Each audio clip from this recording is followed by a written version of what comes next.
Okay, it looks like we are on the road. Let's get our opening intro. We're running quickly back analog devices. Welcome to Evolution Hour on the 19th of May in our ongoing year of doom, our time of doom.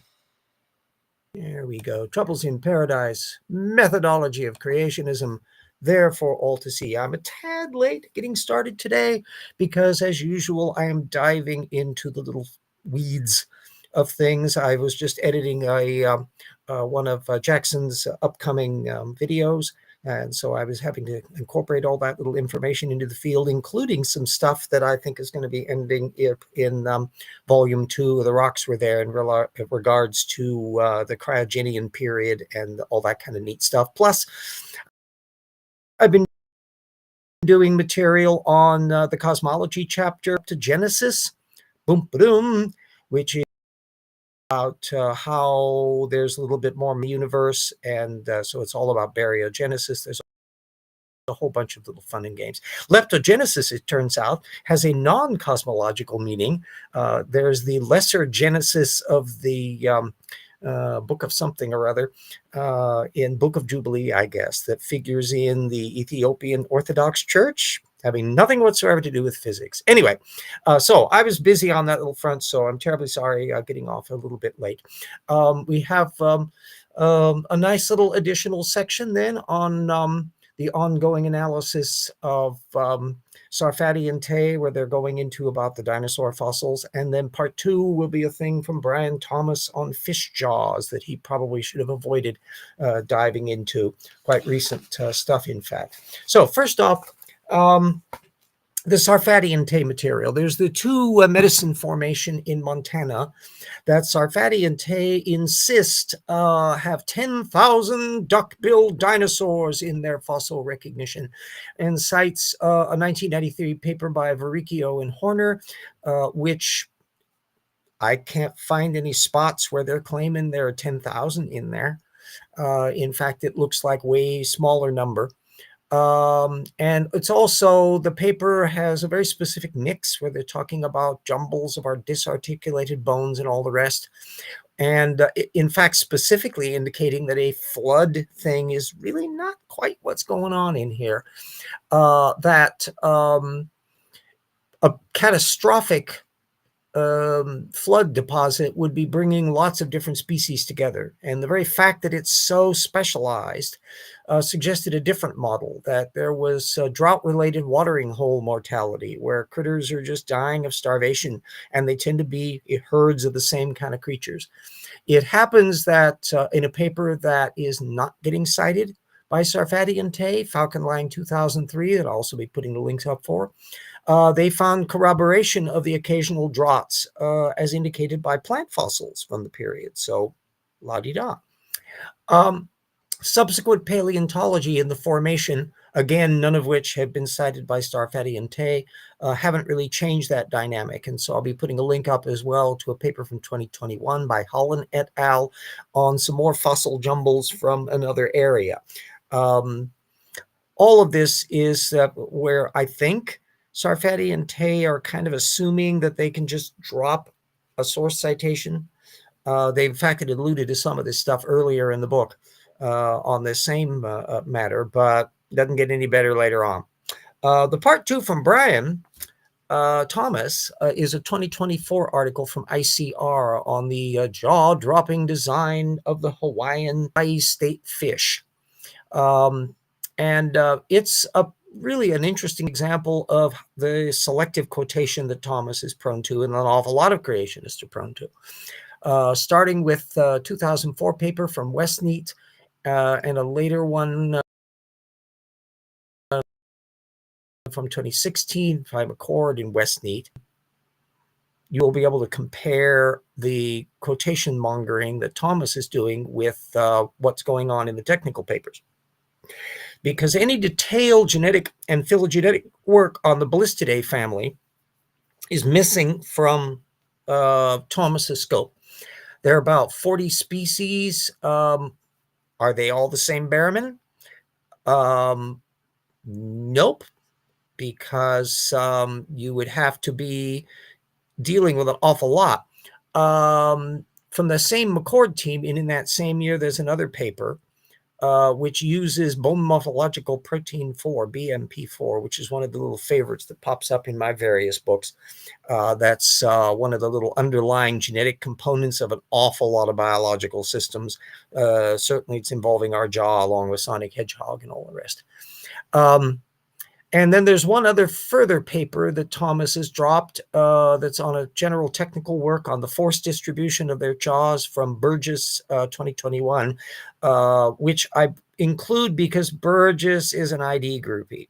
And so he has his own little parallel axe to grind. And so I have a suspicion that they kind of wanted to intrude that, even though it doesn't actually lend much to the actual details of the thing. So, there's the lack of baraminological work on all of the sea critters, as well as some phyla that are largely aquatic in nature, or insects that are so ridiculously numerous that they would be a mess to work out. The absence of that in the baraminological literature is quite telling. Never mind that they think they don't have to worry about them because they're not on the ark. That's actually a revealing issue of the problem, because they're not tending to dive into things, except if they're familiar critters that would be available for regular people of the Bible times, because they would never be able to deal with all of the data field. And it would be fun to watch them try. I'd love to see it. But I think anybody who is critical of the creationism movement would like to see them really dive into a full comprehensive layout of just how many created kinds there are and how can they deal with the genetic data on the extant forms, and then try to make sense from a baraminological point of view from all of the fossilization examples in the past, and whether they could try to ANOPA, I think, is the acronym for the little baraminology tool that they use to make these little box grids to show supposedly distinctive features that mean that they can separate one group from another. You see it popping up in the stuff they do on human evolution, for example. But how do you do that? Well, you leave out data. So you either leave out taxa, as I've seen directly in the attempts to deal with one of the groups of the synapsids, alluded to that in Evolution Slam Dunk, or in regards to bats, where they leave out most of the families, and the ones they do deal with, they left out all of the genetic data. Where we alluded to that in volume 1 of Rocks for there. So you've got a data parsing thing that occurs at all levels. I think it's so wonderful that when you dive into the technical literature that gets brought up by creationists, never at any point should you feel intimidated by the fact that they're waving technical literature. In fact, the comparative rarity of that means that they think they can make some hay out of it. Sometimes, as we pointed out in a lot of previous episodes, the technical literature is generic. In other words, it isn't really diving into an evolutionary issue. It's just a technical thing, the kind of gee whiz stuff that gets popped up. They're merely describing the of something, and they're often the preliminary work in an area to boot, where they're just kind of laying out what the facts of the matter are, or they're diving into an extremely narrow little issue of does a particular feature do a particular thing in an organism and what's the dynamics of that, where they don't necessarily have to bring up anything in relation to evolution. That kind of stuff gets trawled a lot. But that was not the papers for this type. Every one of the papers, from the material they were bringing up to material that Thomas is bringing up, are ones that when you look in the fiddly bits, they're stuff that are not getting reflected in the upper level matter. And this is that you want to pay attention to at all levels when you're dealing with how creationists approach data field. I recommend that anybody who wants to dive into this area will want to focus in on specialties where you already have a leg up in familiarity. I have a long enough track record where I've been bumping into lots of different things, and through the course of this show that you can just dive into a matter and apply general scholarly rules to be able to ferret your way through the material, even without having to have specialization in the area. But if you are specialized in the area, then golly gosh, you have a tremendous leg up. So I imagine that an astrophysicist would have a much more discerning approach to the material that I'm trying to dive into with the cosmology chapter for the new book, just as Erica Gutzik-Gibbon, being a primatologist and being familiar with the material, she has literally the skulls of the critters in her collection so she can access them and use them as illustrations right off the bat, has an enormous advantage. I will probably have to take the next couple of days to dive into her debate that she just did with Jerry Bergman, which the whole thing with the Q&A afterwards, my God, this thing apparently ran for over 5 hours. So no wonder Bergman was looking quite tired when I happened to look at, and it was like, gosh, it was still on, where he was seeming a little bit winded. The scuttlebutt that I've heard from various people who have seen the entire debate are that, gosh, this didn't turn out well for Bergman. It will be interesting also to see whether she may have made mention of an example that I suggested she would look into in regards to Bergman's weird axe grinding on matters like the extermination of the Tasmanians that he was trying to level at Darwin, when the chronology of it didn't fit at all, and that he was still running amok on that point. We're going to be alluding to that stuff in more detail in volume 2 of The Rocks Were There when we get around to that, because it's just too juicy a matter. And there's also apparently some increasing skepticism about Jerry Bergman's technical credentials, whether he's inflated them a bit. Not entirely sure Jerry Bergman is even his real name. It's very, very vague about whether he's operating under a pseudonym or not. It's a weird circumstance. He has a very long track record, by the way, that goes back in publications running back for decades. So he's got a mammoth swath of stuff that he dives into,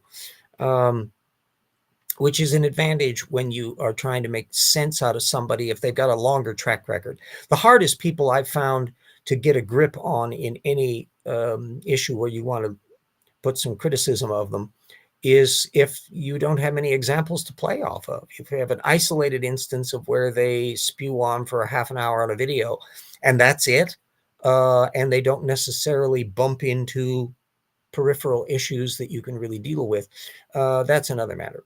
Whereas somebody like a Bergman or a John Woodmarapp, Michael Ord has a huge, long track record. People that go back quite a ways. The entire intelligent design movement isn't really starting to kick in until the 1990s. So you have a little different dynamic if you have some of these creationists who are as old as I am, that have been around so long that they've got a lot of stuff out there. And typically, if they have a certain level of rigor, they will maintain a continuous party line. I don't think Bergman's opinions on human evolution have changed 1 micromillimeter in the course of 40 years. Whereas some of the new gang that can come on the scene can be basically reinventing the wheel and coming up with a different wheel than what you find among the traditionalists. And that's why you find this mutation that takes place in how they deal with plate tectonics and natural selection and the flood boundary and the like, that can get a little squishy and in the weeds and uncertain about what the hell's going on. There are quite a few examples that we'll be discussing on the cosmology matter of where the creationists have kind of thrown in the towel on some of these little apologetic arguments. That's another matter that relates to that bit about the leptogenesis issue, the antimatter asymmetry, is how little it gets discussed in the creationist canon. And it's not an easy one to dive into, because what Bible scripture would you do? I mean, you've got a few examples. Again, we'll be discussing it in the book about how both old Earth creationists and young Earth creationists will often be using the same texts to justify what are completely opposite theological positions. and they're strained to begin with because the Bible is not particularly detailed on matters of cosmology. So much so that you still can find some fascinating fistfights. There are creationists who will draw the line in the sand and absolutely refuse to accept that biblical cosmology was flat earth geocentric to begin with. They just don't like that at all. And so, because we now know, although don't let the geocentric flat earthers know, that we have established that the earth is a sphere and orbits the sun. And so because the Bible can never conflict with reality in their mythology, then therefore there has to be a spherical earth. So whoop, they grab Isaiah, that one little bit in there, and proceed to jump off some cliffs. Although, ironically, the most egregious example of cliff jumping in this area is a fellow from Reasons to Believe, the old Earth creationist bunch, that I think is just astonishingly tendentious in the details he goes into. And so we're putting that into a larger context of how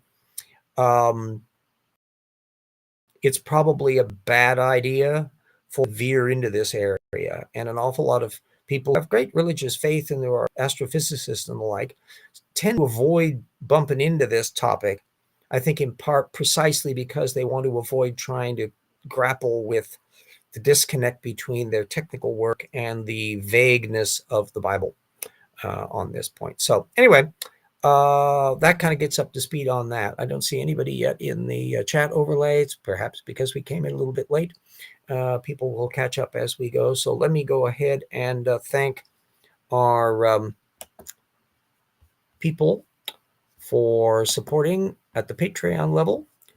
We are well aware of the fact that it's a dicey time economically, and I am fearful that it's going to be considerably more dicey in times to come. So everybody that has remained on board as colleagues, researchers, assistant researchers, friend levels, as well as all the people that have been legacy patrons over the years, I thank very much for all the support you've been able to do in this little project, and everybody that's sticking with it. Thank you, thank you, thank you. I could not get by month without the help that all you people can do. So that's that little end of things. We're going to be continuing. Next week will be another Casey Luskin show that will be continuing on that little area. Apparently, Dan Stern Cardinale has been having an interesting little back and forth with the Discovery Institute over his criticisms of how vacuous Michael Behe has been and how misrepresenting of the arguments he's been. And so there's been a slew of people at the Discovery Institute who have cherry-picked and compounded the problem. Dan has put a bunch of little posts up on that kind of little topic as well. It's nothing surprising from this area. The one thing that we can say both about the young Earth creationists and the intelligent designers, and for that matter, old Earth creationism off in their little corner, is they're irrelevant in the sciences. Nobody is making any inroads as to explain anything based upon the worldview and the claims of any of these camps. Intelligent design is kind of creationism light, so it's vague enough that it can kind of snark about irreducible complexity, but it can't be applied to anything, which is why they have no clue about what a design event would look like if you were watching it, or how many of them there have been, and how many have been intervening over time, because they have that huge long chronology to work with. Young Earth creationists are in a different boat because they're bumping up against a variety of constraints from the fact that they're trying to ram everything into an extremely young Earth creationist area. So they are more overtly in the process of ignoring data field in order to trim things down to fit their model. And by the time we get our second Rocks for Their book completed, I think we will have made a good case about the ongoing problems that anti-evolutionists and young Earth creationists in particular have in relationship to the data field, as well as some just downright laughable and frightening interconnections between that group and the farther reaches of what's going on today politically. intersections with the anti-vax community. Quite a few creationists died of COVID because of their anti-vax sensibilities, including Bob Enyart, the screwball radio host. So ideas have consequences, and bad ideas tend to have bad consequences. And we're now seeing the political dynamic. We have a Speaker of the House who's a young Earth creationist. We've got a slew of flaming Tortukans at various levels, doctrinal, arrogant, impervious to evidence, proclaiming things. And if you try to press them on source documentation or claims, they just get very angry and umbrage. It's annoying and frustrating to see the things that are going on, the attempts by the administration to persecute people Republicans who told the truth that Donald Trump lost in the 2020 election. I think it's reaching the stage increasingly, given how slow Trump is on his speech patterns. All you have to do is to compare the way he was in 2016, 2017 versus the way he is now. He's definitely more lethargic and more wandering, to where if a question is asked him, he pretty soon is floating all over the place and repeating a lot of mantras and tropes and not being specific. He can't pull factoids out of thin air in detail in the way that, say, Bill Clinton, who's also been in varying health, can still do. That level of disconnect means that it's very possible that we've now reached the stage in his brain where he's moved beyond the normal Roy Cohn style lying that dominated his personality for the last 20 years to where he actually believes his own propaganda. And he's in an insular world where he thinks that the economy is doing just swell, et cetera, et cetera. And because his enablers say them. And if he finds even a Fox News poll that says he's becoming unpopular, he'll instantly accuse it of being fake news and that they need to correct stuff. So that leads open the idea that we're eventually going to have Trump in his mental Führer bunker, where he's completely disconnected from reality, moving imaginary divisions around the way Hitler was doing in the last years. And meanwhile, everything is disintegrating around him, which means it will be the enablers who are going to be bearing the brunt of this mess. And as they've sown, I'm afraid that's how they're going to reap. And hopefully then there will be activists at all varying levels in various places in the United States, still independent from the God King Emperor and his minions, who will be on hand to be able to explain what needs to be done and get the political will at the electorate to be able to actually do stuff. We've been long overdue for a big progressive surge. Good gravy. It should have been happening decades ago, but we didn't. And it's in part because every administration, Republican and Democrat, tended to be reasonable in most ways, even George Bush and others, to where they weren't really trying to hack up a lot of the safety net that had been accumulated in the years since the New Deal. But Trump, ignoramus that he is, and Elon Musk's Doge, ignoramuses that they are, don't seem to be aware of any of that stuff. An awful lot of the people doing this mess are way too young to remember anything being wrong. And so they have no idea that the things they're doing are going to generate that. So we're performing a dismal, but perhaps necessary experiment in social engineering that will help measure for the new generation, the people addicted to their smartphones and YouTube, that they need to rethink radically how they are approaching data field and how their methods are running. A lot of them will probably never be able to get on a sound methods bandwagon, but the more of us that are out there to show what that bandwagon looks like, there we get into the matter. So anyway, still see no one in the chat overlay. So again, it's probably because I came on rather late. Let me put my little blurb up for advert for the rocks are there.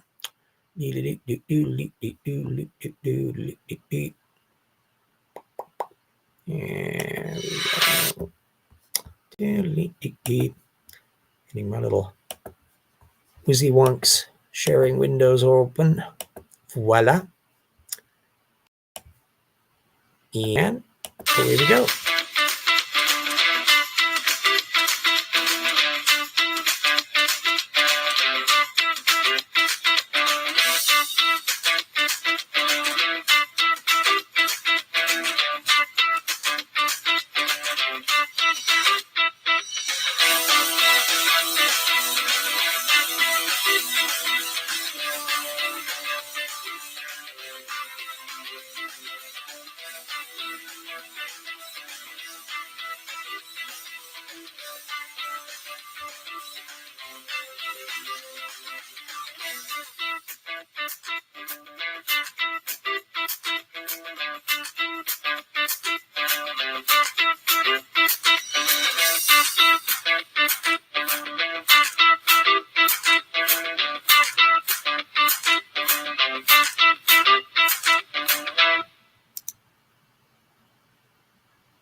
There's our little advert. I cannot guarantee that the next weeks I won't be running a little late like this. So everybody bear that in mind, because when I get really diving into the little ins and outs of interpolating information into the books, I can get real tunnel vision and lose all track of time.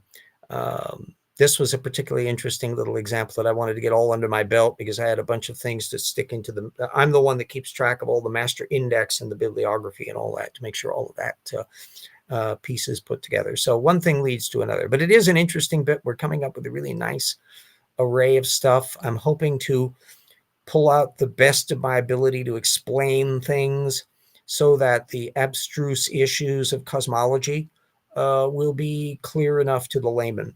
There's an awful lot of jargon and terminology that has to be brought out. There's when people talk about the expanding universe and expansion, that can mean several different things, and we need to be trying to make clear as to what the hell's going on. As I've shown at various points, the little charts and stuff that I've been coming up with, so that everyone will have some background blips to be able to look at to get a sense about what the big picture is in terms of our current cosmology, and as well as the source field that you can draw off of. And get a swing into things. There's an awful lot of abstruse issues, the modified gravitation and things. And this is before anticipating in the next weeks, I'll be finally finishing off the purely astrophysics cosmological side of the chapter and moving into the fun parts about the formation of solar systems and planets and all the claptrap the creation has put out about comets and lunar dust and magnetic fields and all sorts of little tropes that will bring us more and more into the little the bottom feeder zone, some of the stuff with Kenthovian land. There's a lot of little examples that we'll be bringing in about that. The Oklo nuclear reactor that relates to stuff, the Pioneer probe. There's a lot of little dangling loose ends that figure in certain areas. And so much of this stuff is a unique feature. The cosmology chapter, even more than some of the evolution areas, are ones that it's purely a young Earth creationist preserved. You could find Gunter Beckley traipsing across a lot of the same turf that a creationist might in regards to the Cambrian explosion, which is, of course, such a big thing for the intelligent design movement. But when you move over into the cosmology stuff, they just are avoiding it, other than, gee, the Big Bang is the creation ex nihilo. And so you've got, apart from that and the anthropic fine-tuning stuff, it's going to be a nice little, probably in big info box, summarizing all the ups and downs of the anthropic argument and why it's not quite as impressive as creationists would like to think. There's some deck stacking assumptions going on, plus some fiddling as to things that are not quite as fine-tuned as possible. I can boil it down to a simple concept. Can any God make any universe where the constants that we're used to can be other than what they are? And if that means that the physical constants are built into universes independent of any God's intention, well, then there's no fine-tuning to fine-tune, no matter how fine-tuning it might appear to be. And it's all ultimately in the same mode of why mathematics runs the way it does. Why does e to the power plus 1 equal 0? Can any god make a universe in which that's not true? That's ultimately the deep snag as to why that whole anthropic fine-tuning argument is not as pivotal as the column crowd will tend to make it sound. So anyway, again, not seeing anybody in the chat, so we've got all of our material out of the way, and short show, half hour then. Once the thing is finalized, as usual, I'll be putting the links in on that. Everybody stay super safe. The weather's been kind of quirky in here. We were expecting much warmer weather this week than turned out to be the case. Supposedly it's getting warmer next week, but that's all about this big system. Certainly it's not as dismally dangerous as what's been happening in the southwest and east, southeast and east, where terrible storms and tornadoes have been hitting and killing people. And apparently one of the reasons why they're having more trouble with the warnings on there is because of all the idiots' actions by Doge, getting rid of people in the weather service as unnecessary at NOAA. This is the bad effects of stuff. And to what extent the undercutting of funding for science research and the like will be hobbling American activity for decades to come, hard to tell. We'd have to look in individual cases, but boy, when you put scientific illiterates in charge of stuff who are rich bullies who are used to getting their own way, or young people, influencers who are far too young, I have pants older than they are, they're going to be making some really disastrous views, even though a lot of it is actually illegal and is being challenged in court. But the damage can be done by the time you can figure out how to redress it. So it's going to be an exciting time, kids. Watch out for the wooden penguins, and we will see you all next week. Au revoir. Stay safe.